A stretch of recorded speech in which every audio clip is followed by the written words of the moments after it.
In this session we're going to focus on management and strategy. Let's start by looking at the meaning of strategy. Now in fact there are many videos on this topic and there are many definitions and various definitions offered throughout those classes, but given we're going to talk about management and strategy here, I suppose it's wise to start with yet another definition. It says that strategy is the determination of the basic long-term goals and objectives of an enterprise and the adoption of courses of action and the allocation of resources necessary for bringing about these goals. So that's a fairly standard definition. There are many definitions around, but offering it up to get this session properly started. Now let's look at management and strategy, the main focus of the talk. Well, management needs to consider the company's financial performance. That's an essential function of management to ensure that the business is paying for itself and perhaps generating a profit. So the company's financial performance is foremost in the minds of management, and how to improve its long-term competitive position. Now, this may involve the growth of the business to increase its competitiveness by growing the business and beating the competitors, taking a bigger market share and taking more control of the market. Essentially, it's meeting customer needs. It grows the business by looking at customer needs and more effectively meeting those needs, so it sells more. And in the minds of the customer, it offers good value for money. So it competes successfully within the marketplace. It has the right price and it has the right image, and its packaging looks good and it's positioned well in the market and it enjoys a good reputation. So it needs to compete successfully within the marketplace.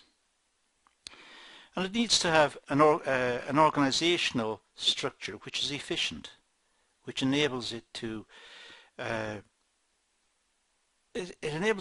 reduce costs and work efficiently, whilst at the same time maintaining motivation amongst the workers and maintaining a good atmosphere and projecting a good image of itself, if you like, a caring image, an image that it's a company there for the long run, it's a part of the community, it's good to its workers, it enjoys a good reputation in the marketplace, in short. So these are the primary considerations of management. Now let's talk about how to identify a company's strategy. Well, what the management needs to consider, well, what it needs to consider is the different actions and business approaches that establish a company's strategy. So it needs to have a strategy which projects a positive image of itself and it's competitive and it'll grow the business and so on, like we've discussed a couple of moments ago. But it needs to know what approaches to take, how to do this. So it needs to improve sales and market share. And it needs to look at strategies that will enable it to improve sales and market share. That means perhaps looking at the image of the product, the delivery of the product, the price of the product, and so on. So it must critically look at improving sales and market share. And it must respond to market conditions and external factors. It must be aware of changing fashions and changing customer requirements. So it must be aware of what the customers are thinking and want. It must have good market research, in other words. It must have its ear to the ground. It must learn what the customers want and be prepared to offer products that meet those requirements. It may need to enter new markets and exit existing ones. So it may need to sell overseas, and it may need to expand in one country and contract in another country, or in one region, expand in one region of a country and contract in a different region of the country. So it needs to be aware of where is it most advantageous to be based, which markets need to be addressed more effectively than others, which ones deserve more effort than others. Not all markets are the same. It needs to look at external threats to the company's business prospects and seize opportunities for entering emerging markets. It needs to be aware that other companies are not passive. The other companies in the market want to gain market share. Well, if they gain market share, then some companies must lose market share. The total market's just 100%. So if one company increases, the other companies must lose. So it must be aware of the external threats. It must be aware of what the government's thinking in terms of corporation tax or employment law. It must be aware of opportunities that may arise in international trade, because countries are forming new relationships and signing new trade agreements.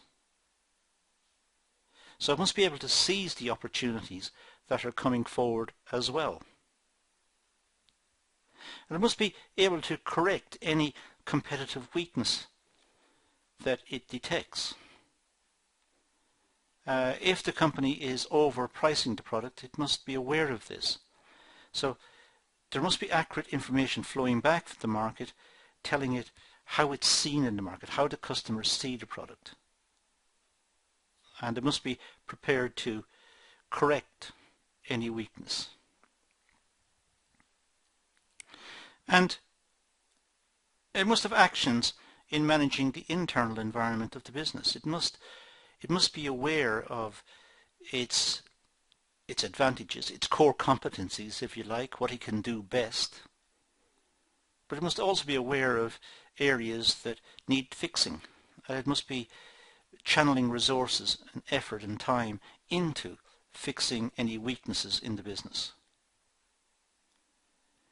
So it's important to have a management structure that enables information to flow freely and openly throughout the organization, so that weaknesses come to the surface. They're easily spotted and can be fixed. And it's the function of management to make sure this happens. And above all, it must strengthen its market position. It must be competitive. It must be prepared to compete effectively and openly with the competitors in the market, with the other companies in the market, and it must be able to beat them. The customers must look at the product and think that they are good quality, good value for money, and address their needs specifically. If that happens, the company will win. Now, these are the type of management considerations that are necessary. These are, if you like, the essential management considerations that are necessary. Underneath these, there will be many minor issues feeding into each one of them.